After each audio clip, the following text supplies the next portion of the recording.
하나님 말씀입니다. 신약성경 마태복음 9장 36절로 38절, 신약성경 14페이지입니다. 14페이지 마태복음 9장 36절 38절 우리 한 목소리로 읽겠습니다. 시작.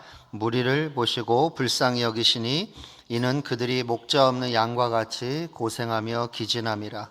이에 제자들에게 이르시되 추수할 것은 많되 일꾼이 적으니 그러므로 추수하는 주인에게 청하여 추수할 일꾼들을 보내주소서 하라 하시니라. 아멘. 오늘 추수할 일꾼들을 보내주소서입니다. 예수님께서 기도를 명령하세요. 이렇게 기도하라고. 추수할 일꾼들을 보내주소서, 이렇게 기도하라 그러십니다. 왜 추수할 일꾼이 필요합니까? 왜 추수할 일꾼이 필요합니까? 왜냐하면 목자 없는 양과 같이 고생하며 기진하는 무리들이 있기 때문입니다. 추수할 일꾼이 도대체 뭐길래 이런 상황에서 추수할 일꾼이 필요합니까? 어떤 상황이에요? 예수님께 나온 무리들은 하나같이 목자 없는 양과 같아요. 그래서 고생하고 기진해요. 진이 빠져 있다 이 말이에요. 기진한 건 고생해요. 고생한다는 것은 방황한다는 뜻이에요. 갈 길을 알지 못해요. 하루하루 살아가는 것 자체가 고난이에요. 미래가 없어요. 추수할 일꾼이 도대체 뭐길래 이러한 사람들을 향하여 추수할 일꾼이 필요하다고 말씀하시냐고요. 추수할 일꾼이 대체 무슨 사명을 가졌을까요? 무슨 사명을 가졌길래 이렇게 말씀하시냐는 거예요. 여러분, 본문을 보면 무리들이 주님께 나오는 것을 볼 수 있죠. 공관복음서를 읽어보면 계속해서 무리들이 나옵니다. 이 무리들은 제자도 아니고 헌신 그룹도 아니에요. 그런데 주님께 몰려듭니다. 가는 곳마다 무리가 따라다녀요. 그런데 그 주님은 무리를 외면하지 않으세요. 그 무리를 가르치시고 깨우치시고 돌보시고 치료하시고 심지어 기적을 베푸십니다. 대체 왜 무리들이 예수님께 나옵니까? 나올 만해서 나오겠죠. 오늘 어떻게 살길래, 그들의 삶이 어떻길래 나올 만하냐고요. 목자 없는 양과 같이 고생하며 기진하는 삶을 살기에 예수님께 나오는 거예요. 여러분, 공관복음에 보면 무리는 두 가지 필요로 예수님께 나옵니다. 대체로 한 두 가지 정도 필요를 가지고 예수님께 나옵니다. 첫째는 영적 갈급함이 있고, 둘째는 고된 삶의 현실이 있기 때문이에요. 예수님 말씀을 들으니까 영적 갈급함이 충족이 되는 겁니다. 말씀을 깨달아 알고 위로와 치유를 경험합니다. 또 그리고 하나님 바라보는 눈이 열리는 거예요. 그러니까 하루를 살아갈 힘이 생기는 거죠. 또 고된 삶의 현실 가운데 살아가다 보니 이들에게 필요한 게 뭐예요? 권능과 기적이에요. 그냥 힘든 게 아니에요. 국가적으로도 힘들고 경제적으로도 힘들고 사회 신분적으로도 힘든 거예요. 결과적으로 사회 경제적으로 그들은 소망이 없습니다. 정치적으로는 더 말할 것도 없습니다. 문화적으로도 더 말할 것도 없고 심지어 종교적으로도 마찬가지입니다. 종교의 혜택을 누렸던 건 대제사장, 바리새인, 서기관들이에요. 고된 삶의 현실에서 그들에게 필요했던 게 뭡니까? 권능과 기적이에요. 여러분, 성도가 언제 하나님 앞에 납작 엎드릴까요? 납작 엎드린다는 말이 중요해요. 납작 엎드리는 타이밍이 있습니다. 그때가 언제냐? 권능과 기적을 경험할 때입니다. 여러분, 권능과 경험을 기적하면 어떤 사람이라도 하나님 앞에 납작 엎드리게 돼요. 고된 삶의 현실에 하나님이 시퍼렇게 살아계시구나, 하나님이 시퍼렇게 살아서 역사하고 계시구나, 이것을 내 눈으로 보는 거예요. 무리들은 하나님이 자기를 버렸다 생각해요. 하나님은 멀리 계시고 하나님은 선지자의 하나님이요, 선지자는 대제사장의 하나님이요, 바리새인의 하나님이지 우리의 하나님은 아니라고 오해하고 있습니다. 스스로를 고아처럼 생각하고 있었어요. 그런데 예수님이 나타나서 권능과 기적을 보여주세요. 그러면 무엇을 깨달을까요? 하나님이 여전히 역사하는구나. 여전히 큰 위로를 얻습니다. 고된 삶의 현실에 빛을 보여주는 거예요. 우리가 왜 힘들어요? 일이 힘들어서 힘든 게 아니에요. 소망이 없어서 힘든 겁니다. 빛을 볼 수 없어서 힘든 거예요. 이 회사를 왜 그만두고 싶어요? 일이 힘들어서가 아니라, 관계가 힘들어서가 아니라, 그건 다 버텨내겠는데 내 인생을 드릴 만큼, 내 몇 년간의 삶을 드릴 만한 소망이 보이지가 않으면 퇴사하는 겁니다. 하나님이 여전히 역사하시는구나. 이것이 큰 위로를 주는 거죠. 고단한 삶의 현실 속에서. God still rules라고 이 표현이 아주 쉬운 영어지만 아주 중요한 표현입니다. 여기서 still이 중요해요. 여전히. 여러분 구약 성경에서 선지서와 역사서를 쭉 연구를 해보면 God still rules가 핵심 메시지 중에 하나예요. 그래서 이 중에서 God still rules에서 still이 중요해서 still. 일상을 살다 보면 하나님의 통치와 능력이 옛날 이야기처럼 느껴지고 멀게 느껴집니다. 나와는 상관없어 보인다고요. 그런데 여전히 still 통치하신다. 이것을 깨우치는 사명을 가진 사람이 누구냐? 선지자인 거예요. 그래서 하나님이 여전히 다스리시는구나. 그것을 뭘로 압니까? 바로 예수님이 보여주시는 권능과 기적을 보며 아는 거예요. 오병이어의 기적, 병든 자가 낫는 기적, 귀신이 쫓겨나는 기적. 이 기적을 통해서 하나님을 바라보는 눈이 열려버리는 거죠. 여러분, 무리들이 예수님께 나온 이유가 뭡니까? 무리들이 예수님께 나온 이유가 뭘까요? 목자 없는 양과 같이 고생하며 기진하기 때문에 예수님께 나왔어요. 살만 했으면 예수님께 안 나옵니다. 무리가 등 따숩고 배부르고 살만하면 예수님께 나올 이유가 없어요. 예수님께서 추수할 일꾼들이 필요하다. 그래서 추수할 일꾼들을 보내주소서 기도하라 명령하신 이유도 똑같아요. 무리들이 목자 없는 양과 같이 고생하며 기진하기 때문입니다. 무리들이 예수님께 나온 이유와 추수한 일꾼이 필요한 이유가 똑같아요. 무리들이 바로 이스라엘의 잃어버린 양입니다. 예수님이 뭐라고 말합니까? 나는 이스라엘의 잃어버린 양을 위하여 보내심을 받았다 그러시잖아요. 이스라엘의 잃어버린 양이 누구냐? 바로 무리들입니다. 무리가 먼저 예수님께 돌아와야 되는 거예요. 무리가 돌아오지 않고서 열방이 돌아오는 법은 없습니다. 순서가 있는 거예요. 무리가 돌아오고 그 다음 열방이 돌아오는 거예요. 사도행전 1장 8절에서 뭐라 그래요? 처음부터 땅끝으로 나가는 게 아니죠. 어떻게 나가요? 처음에는 예루살렘, 그 다음 온 유대, 그 다음 사마리아, 그 다음 열방으로 나가는 겁니다. 땅끝까지. 마찬가지예요. 예수님 당시에도 무리가 먼저 돌아오고 열방이 돌아오는 겁니다. 이것이 예수님의 사명이에요. 그렇다면 추수한 일꾼의 사명이 뭐예요? 추수할 일꾼은 예수님의 사명을 대신 감당하는 사람을 말하는 거예요. 예수님의 사명이 뭘까요?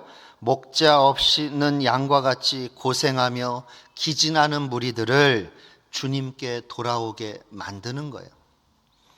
목자 없이는 양과 같이 고생하며 기진하는 무리들. 예수님 당시에는 이스라엘 백성이에요.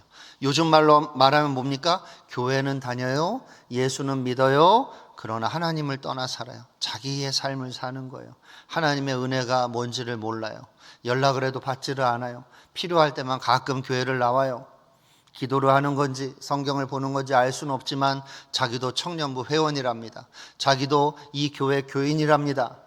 힘들 때만 나와서 기도하고 잠깐 사라지는 사람들. 다 무엇입니까? 이스라엘의 잃어버린 양, 우리 청년부의 잃어버린 양인 거죠. 이들이 먼저 돌아오지 않고 열방이 돌아오지 않아요. 부흥을 꿈꿀 수가 없다고요.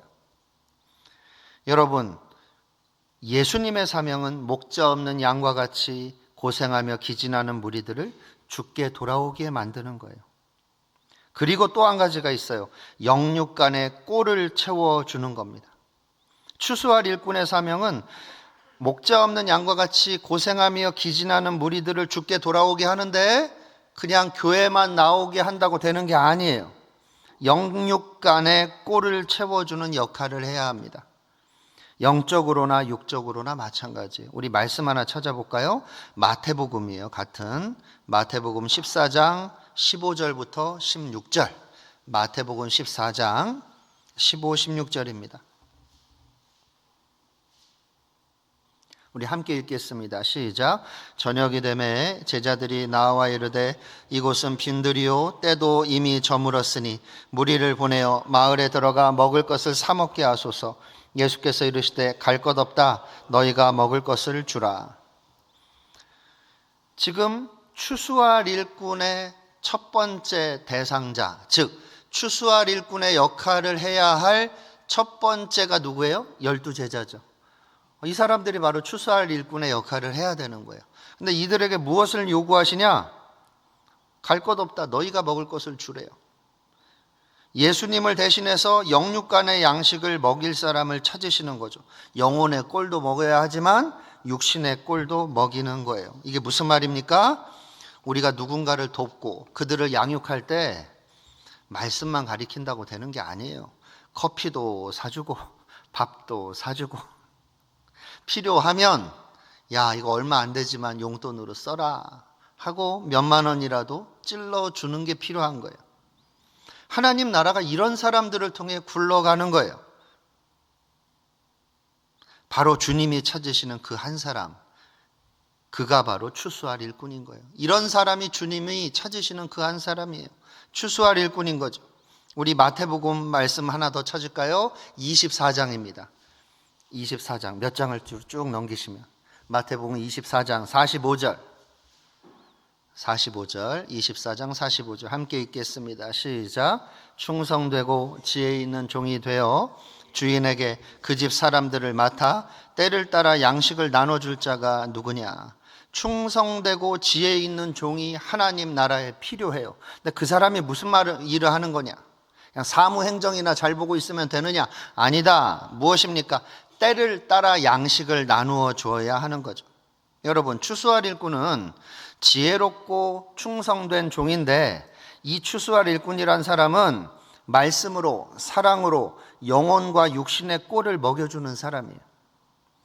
물론 추수할 일꾼이 엄마는 아니고 아빠는 아니에요. 가족은 아닙니다. 그러나 선한 사마리아인처럼 육신의 꼴까지도 먹여주는 사람이에요. 선한 사마리아인은 어땠어요? 시간과 재정과 마음을 써서 돌봐주죠. 수고를 했어요. 그 사람을 주막까지 데리고 갔어요. 그를 치료했습니다. 그리고 주막에 돈을 내죠. 그리고 돈이 더 필요하면 내가 다 돌아오면서 더 주겠다 그래요. 여러분, 이것이 구제고 섬김이고 양육이고 훈련이에요. 이게 선교인 거예요. 여러분, 선교를 위한 기도도 좋은데 실제로 돈을 후원하는 사람이 필요하고 실제로 현장으로 가는 사람이 필요한 거죠.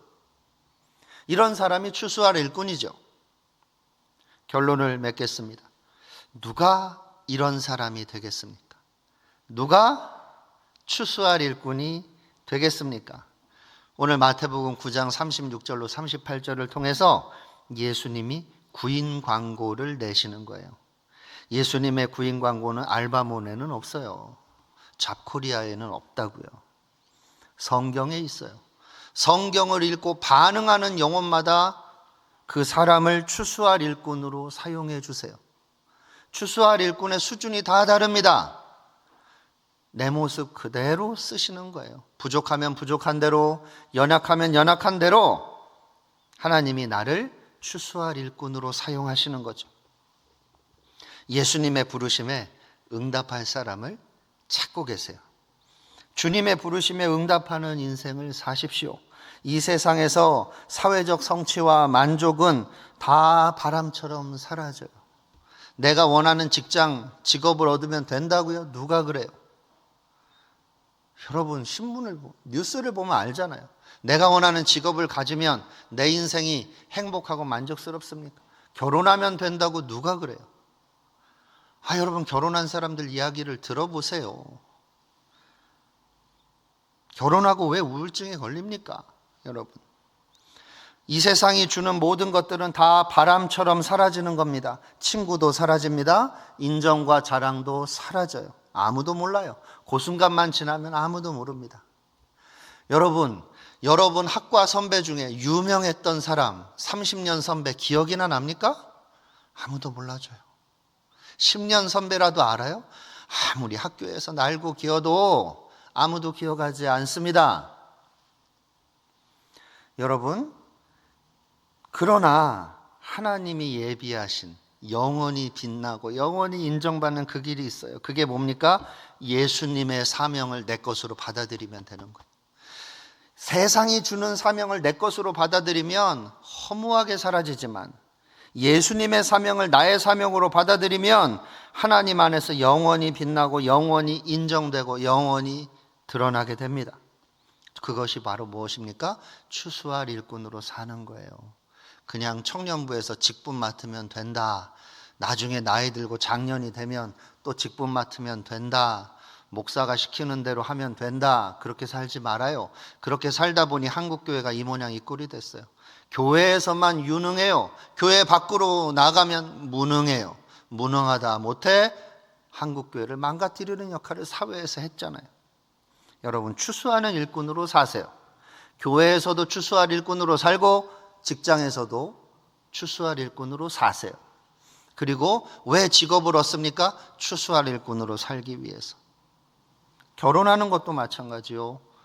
친구를 사귀는 것도 마찬가지고, 우리가 직업을 갖는 것, 우리가 비전을 이루어야 하는 것 다 마찬가지입니다. 추수할 일꾼으로 하나님이 나를 그곳에 보내는 거예요. 추수할 일꾼으로 사십시오. 이런 은혜가 있기를 바랍니다. 우리 오랜만에가 아니고 처음 하죠. 우리 찬양하고 제가 축도하고 마치겠습니다. 주를 위한 이곳에 우리 찬양하겠습니다.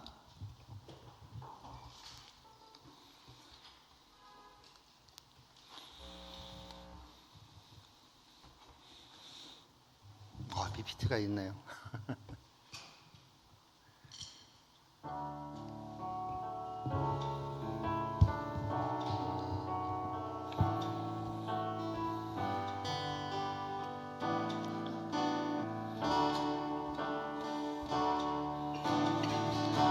주를 위한 이곳에 예배하는 자들 중에 그가 찾는 이 없어 주님께서 슬퍼하시네. 주님이 찾으시는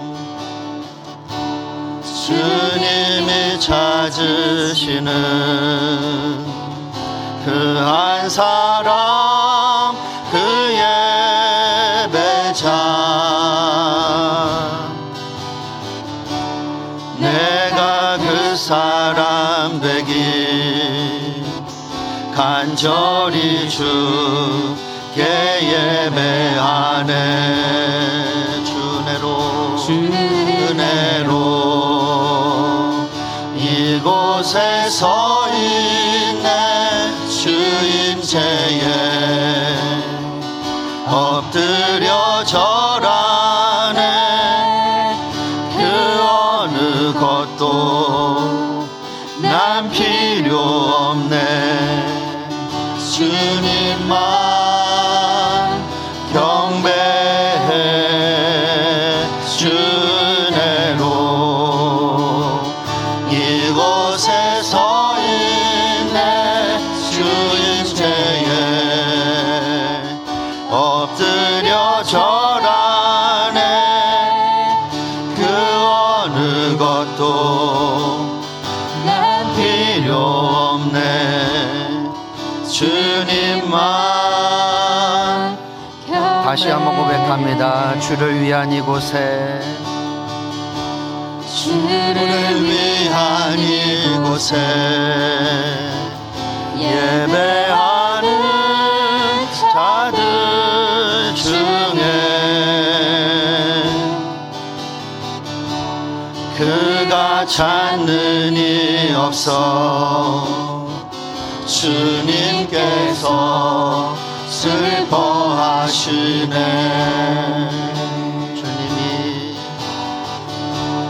주님이 찾으시는 그 한 사람, 그 예배자. 내가 그 사람 되기 간절히 주께 예배하네. 주내로